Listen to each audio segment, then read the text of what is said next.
السلام علیکم ورحمۃ اللہ وبرکاتہ۔ پلے اسٹور سے ٹرو اسلام اپلیکیشن کو ڈاؤن لوڈ کیجئے۔ قرآن پاک رومن انگلش لینگویج میں ڈالا گیا ہے، حدیث پاک بھی اردو اور رومن انگلش لینگویج میں انٹری کی جا رہی ہے، عقائد اہل سنت بھی ڈالے ہوئے ہیں۔ ڈاؤن لوڈ کریے، پڑھیے، اپنے دوستوں میں اپنے رشتہ داروں میں شیئر کیجئے اور زیادہ سے زیادہ ڈونیٹ کیجئے تاکہ ہم اس ایپ کو مکمل کر سکیں۔ السلام علیکم۔ خود کو اپنے آپ پر اتنا بڑا مسلمان سمجھتا ہے کہ پورے دنیا کے مسلمانوں کو یہ مشرک سمجھتا ہے،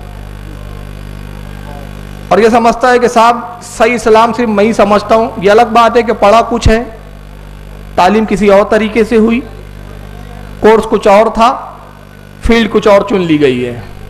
آئیے سنیں ان کو، ڈاکٹر ذاکر نائک کو۔ مزار کو پوجنا غلط ہے، حرام ہے۔ میں جانتا ہوں کہ کئی مسلمان انجانے میں علم کی کمزوری کی وجہ سے وہ مزار پہ جاتے ہیں، اور میرا یہ کہنا ہے کہ بہت سا کلچر جو ہے، یہ کلچر ہمارے زندگی میں آ جاتا ہے، اور ہمارے باپ دادا پہلے کہیں نہ کہیں ہندو تو ہوں گے، تو ہمارے باپ دادا جاتے تھے مندر، تو ابھی جا رہے ہیں مزار میں، آہستہ آہستہ تبدیلی آ رہی۔ مزار کو پوجنا غلط۔ ذاکر نائک پہلا الزام لگا رہا ہے کہ مزار کو پوجنا غلط ہے۔ میں پوچھنا یہ چاہتا ہوں ذاکر نائک اور ان کے ہم نواؤں سے، مزار کو پوجتا کون ہے یہ پہلے بتائیں۔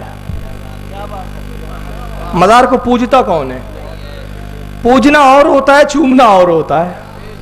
چومنے کو پوجنا کیسے کہا جا سکتا ہے؟ یہ ایک الگ بات ہے کہ پوجنے کے بھی تعلق سے ہمارے یہاں علماء کرام کی دو رائے ہیں، دو آراء ہے، دو طبقے ہیں ہمارے یہاں۔ ایک علماء کا طبقہ چومنے کو بھی منع کرتا ہے، احتراماً وہ کہتا ہے کہ مزار پہ جاؤ تو 4 ہاتھ دور کھڑے رہو، اور ایک طبقہ جو ہے وہ چومنے کی اجازت دیتا ہے کہ عقیدت میں چوم سکتے ہیں، اس انداز میں کہ جس میں سجدے جیسی کیفیت نہ ہو، چادر کو چوم لے، چوکٹ کو چوم لے، اجازت دیتا ہے وہ۔ علماء کے درمیان چومنے کو لے کر اختلاف ہے، مگر کسی بھی عالم نے آج تک مزار پوجنا نہیں کہا اس کو۔ یہ پہلے دنیا کے اسکالر ہے جو اسلامی اسکالر کہلاتے ہیں، ان کو پوجنا اور چومنے میں فرق نہیں معلوم ابھی تک۔ اور یہ پوری دنیا کو انہوں نے جتنے لوگ، ایک میجورٹی میں 80% حضرات جو مزار پر جاتے ہیں، ان کو مزار کا پجاری بول کے انہوں نے شرک کا الزام لگا دیا ان پر، اور مشرک ڈکلیئر کر دیا معاذ اللہ۔ پھر کہا میں جانتا ہوں کہ لوگ کم علمی کی بنا پر، یعنی اس دعوے میں پتہ ہے کہ یہ اپنے آپ کو سب سے بڑا علامہ سمجھ رہے ہیں، جو مزار پہ جاتے وہ تو کم علم ہے، یہ جو ہے یہ سب سے زیادہ بڑے عالم ہیں۔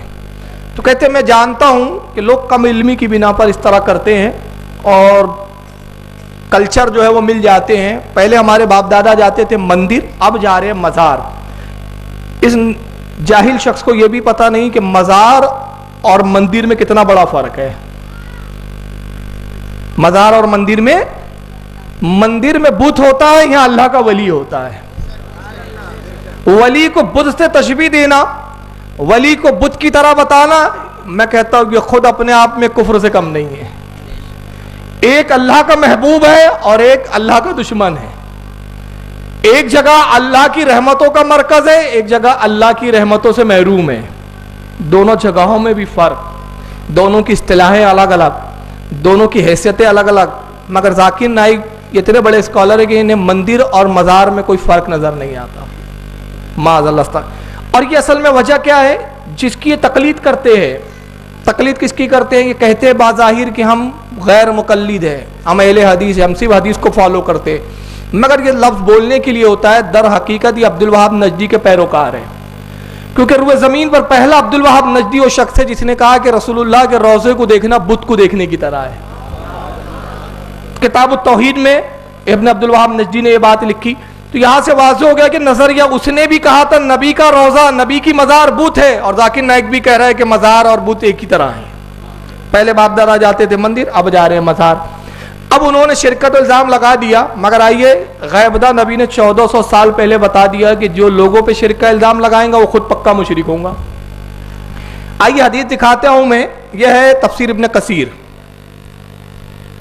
انہی کے مسلم عالم کی لکھی ہوئی ہے، ابن کثیر، علامہ ابن کثیر، جن کو یہ بہت زیادہ مانتے ہیں، اہل حدیث ہو چاہے علماء دیوبند ہو۔ ابن کثیر کی جلد نمبر 2 ہے، صفحہ نمبر 245، سورہ اعراف آیت 175 کی تفسیر میں ابن کثیر نے ایک حدیث لکھی، پوری سند انہوں نے بیان کی ابن کثیر نے. آیت کریمہ یہ ہے وَاتْلُ عَلَيْهِمْ نَبَأَ الَّذِي آتَيْنَاهُ آیَاتِنَا فَانْسَلَخَ مِنْهَا. اس آیت کی تفسیر میں جو سورہ اعراف آیت 175 ہے، اس کی تفسیر میں ابن کثیر کہتے ہیں کہ ان حذیفہ یعنی ابن الیمان، کہتے ہیں حضرت حذیفہ رضی اللہ تعالیٰ عنہ سے روایت ہے جو جنہیں ابن الیمان بھی کہا جاتا ہے. حضرت حذیفہ کے بارے میں ایک تعارف دینا چاہتا ہوں کہ یہ رسول اللہ کے ایک بڑے جلیل و قدر صحابی ہے.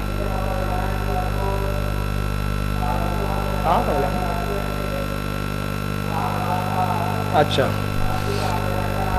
تو ابن حذیفہ ایک ایسے صحابی ہے جن کو اللہ کے نبی صلی اللہ علیہ وسلم نے منافقین کے نام بتا دیے تھے کہ کون کون منافق ہے. اب یہ سب منافقوں کے نام جانتے تھے، مگر کچھ حکمتوں کی بنا پر انہوں نے منافقوں کے نام کو ظاہر نہیں کیا تھا. حضرت عمر رضی اللہ تعالیٰ عنہ کے دور خلافت میں جب کسی شخص کا انتقال ہوتا ہے، روایتوں میں آتا ہے کہ جنازہ لایا جاتا تھا، اور دستور یہ تھا کہ حضرت فاروق اعظم امر المومن جو ہے وقت کا وہی نماز جنازہ پڑھائے گا.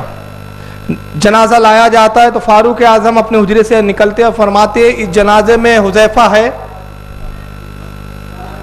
لوگ کہتے ہیں تو آپ آتے نماز پڑھاتے، اور کہا جاتا حذیفہ نہیں ہے تو آپ فرماتے میں جنازہ نہیں پڑھاؤں گا کہ اندیشہ یہ منافق نہ ہو.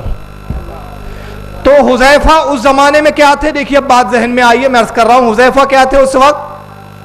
نشانی تھے کس بات کی؟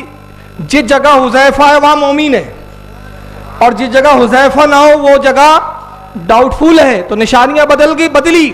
فاروق اعظم کے زمانے میں پہچان منافق اور مومن کی حذیفہ تھے. جہاں حذیفہ ہے وہاں ایمان ہے، جہاں حذیفہ نہیں وہاں نفاق کا اندیشہ موجود ہے. نفاق ہو سکتا ہے، منافقت ہو سکتی ہے. حضرت علی کا دور آیا خلافت، دور خلافت، خارجی فرقہ نکلا، رافضی فرقہ نکلا، نشانی مولا کائنات ہوئے. جہاں علی ہے وہاں حق ہے، اور جہاں علی نہیں وہاں پر حق نہیں. دور بدلا، امام اعظم نشانی بنے. دور بدلا، حضرت امام ابو الحسن اشعری نشانی بنے، حضرت امام ماتوریدی بنے. نشانی بدلتی گئی. مجدد الفسانی نشانی بنے، شاہ عبد العزیز نشانی بنے. اب ہمارا زمانہ آیا تو نشانی اعلیٰ حضرت فاضل بریلوی ہے. اب جہاں اعلیٰ حضرت ہم سمجھ لیتے ہیں کہ یہاں ایمان ہے، اور جہاں اعلیٰ حضرت نہیں ہے سمجھ میں آ جاتا ڈاؤٹ ہے. تو نشانیاں ہر زمانے میں بدلی ہے. تو جو لوگ نشانیوں کو پسند نہیں کرتے تو ان کو چاہیے کہ پہلے حذیفہ والی حدیث کا کیا کریں گے. پھر وہ فاروق اعظم جیسا جلیل قدر صحابی حذیفہ کو ایمان کی نشانی سمجھ رہا ہے کہ حذیفہ ہے، ہاں حذیفہ ہے تو نماز پڑھائی جا رہی ہے، حذیفہ نہیں ہے تو نماز نہیں پڑھائی جا رہی. وہ صحابی رسول روایت کر رہے ہیں. چنانچہ ابن کثیر کہتے ہیں ان حذیفہ یعنی ابن الیمان رضی اللہ عنہ حدثہ قال، وہ حدیث بیان کرتے ہوئے کہتے ہیں قال رسول اللہ صلی اللہ علیہ وسلم کہ اللہ کے رسول صلی اللہ علیہ وسلم نے ارشاد فرمایا ان مما تخواف علیکم رجل قرأ القرآن. وہ کہتے ہیں کہ اللہ کے رسول نے ارشاد فرمایا مجھے اپنی امت میں اس شخص کا خوف ہے، اس شخص کے بارے میں میں خوف کرتا ہوں کہ جو قرآن کی تلاوت خوب کرے گا. اللہ کے رسول فرما رہے ہیں کہ مجھے اپنی امت میں اس شخص کا خوف ہے، میں اپنی امت پر اس شخص کا خوف رکھتا ہوں کہ جو قرآن کی تلاوت خوب کرے گا حتی اذا رویت بہجت علی، اور قرآن کی تلاوت کی رونق، قرآن کی برکتیں اس کے چہرے سے ظاہر ہونے لگیں گی. چہرے سے ظاہر ہوگا کہ بہت بڑا قاری قرآن ہے، قرآن کا بہت بڑا جاننے والا ہے، قرآن کا بہت بڑا عالم ہے. دیکھیے حدیث کے جملوں پہ غور کریں، قرآن خوب پڑھے گا تو آپ دیکھیں اس حدیث کے جو ہے پس منظر میں سامنے والا بھی ورسز نمبر، پارا نمبر یہ، قرآن نمبر یہ، پارا نمبر یہ، قرآن نمبر یہ، پارا نمبر یہ، قرآن نمبر یہ. اللہ تعالیٰ فرماتے، اللہ تعالیٰ فرماتے، اللہ تعالیٰ فرماتے، اس کے سوا وہ بات نہیں کرتا. اور اللہ کے رسول 14 سال پہلے ایسے ایک شخص کے بارے میں، ایسے لوگوں کے بارے میں بتا رہے ہیں حتی اذا رویت بہجت علیہ، قرآن کی رونق اس کے چہرے سے ظاہر ہوں گی. وقانا رداءہ الاسلام، اور وہ پھر اسلام کی چادر کو بھی اوڑھ لیں گا، اسلام کی بھی چادر پہن لیں گا. اطارہ الی ما شاء اللہ انسلخ منہ، مگر اللہ کی مرضی کچھ اور ہے اس شخص کے بارے میں. تو سرکار کہتے ہیں کہ اللہ جب چاہیں گا، جہاں چاہیں گا اس کو پھیر دے گا. قرآن وہ شخص خوب پڑھے گا، اسلام کی چادر وہ شخص اوڑھے گا، اسلام کا لبادہ اوڑھ لیں گا، مگر اللہ رب العزت کا ارادہ غالب آئے گا، اور غالب بھی آئے گا کہ اللہ جہاں چاہیں گا اس کو پھیر دیں گا. وَنَوَازَهُ وَرَعَا ظَهْرِ، اور پھر وہ اچانک اسلام کی چادر کو اپنے پشے پشت ڈال دے گا, پیٹھ کے پیچھے پھینک دے گا. پھر آگے سرکار فرماتے وسعى على جاره بالسيف, اور پھر وہ اچانک تلوار نکالے گا, وہ شخص اپنے پڑوسی پر تلوار نکال لے گا اور اپنے پڑوسی کو کہے گا وَرَمَهُ بِالشِّرْكِ, اور اپنے پڑوسی پر شرک کی تہمت باندھے گا. دیکھ رہے ہیں آپ وہی سب منظر. قرآن خوب پڑھیں گا, چادر اسلام کی اوڑھیں گا, اور اللہ کے رسول کہہ رہے ہیں اللہ اس کو پھر اچانک گمراہ کریں گا, اور ایسا گمراہ ہوگا کہ اسلام کی چادر کو اپنے پیٹھ کے پیچھے پھینک دیں گا, اپنے پڑوسی مسلمان پر تلوار نکالیں گا اور اس مسلمان پڑوسی پر شرک کی تہمت لگائیں گا, کہیں گا تم مشرک ہے. قال قلت یا نبی اللہ ایہما اولا بالشرک. حضرت حذیفہ کہتے ہیں کہ میں نے نبی کریم صلی اللہ علیہ وسلم سے عرض کیا اے اللہ کے نبی, شرک کا حقدار کون ہوگا, شرک کے قریب کون ہوگا, یا وہ شرک کے قریب کون ہوگا, المرمی و الرمی, جو شرک مشرک کہہ رہا ہے وہ, یا جس کو مشرک کی تہمت لگائی جا رہی ہے وہ. سمجھ میں آ رہی ہے بات؟ جو مشرک کہہ رہا ہے وہ مشرک ہوگا, یا جس کو کہا جا رہا ہے وہ. یعنی حدیث کو آسان سمجھ لے, جس شخص کی ہم بات کر رہے ہیں وہ کہہ رہا ہے کہ لوگ جاتے ہیں مزار, پہلے جاتے تھے باپ دادا مندر, یعنی اس نے شرک کی تہمت لگائی. تب پوچھا جا رہا ہے یا رسول اللہ ڈاکٹر ذاکر نائک مشرک ہوں گا یا سنی مشرک ہوں گے؟ کتنا واضح کر دیا. تو نبی نے کیا کہا, کالا بلر رمی, ارے جو دوسروں کو مشرک کہیں گا وہ خود سب سے بڑا مشرک ہوں گا. اب وہ خود مشرک ہے, اب میں نہیں کہوں گا, میں بھی آگے پروف کروں گا کہ وہ کتنا بڑا مشرک ہے. اور مزار پر جانا اس کو سب سے بڑا شرک لگ رہا ہے, اور اس نے اپنی کتابیں اور اپنے بیان کا جائزہ ہی نہیں لیا کہ اس کے بیانات میں, اس کی کتابوں میں کتنا شرک بھرا پڑا ہے. اور آج کی جماعت جو ہے پورا دعویٰ کرتی ہے کہ توحید کی ٹھیکیداری ہمارے پاس ہے, ہمارے علاوہ پوری دنیا میں سب شرک شرک شرک شرک. اچھا حدیث کیا ہے سن لیجئے.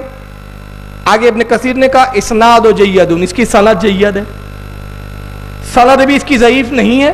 اور اس حدیث کو ابن کثیر کے علاوہ کن کن لوگوں نے لکھا وہ بھی سن لیں آپ. میں اور کچھ تخارج پڑھ دوں. امام طبرانی نے معجم الکبیر جلد نمبر 20 صفحہ 88 حدیث نمبر 159 پہ لکھا, 170 پہ.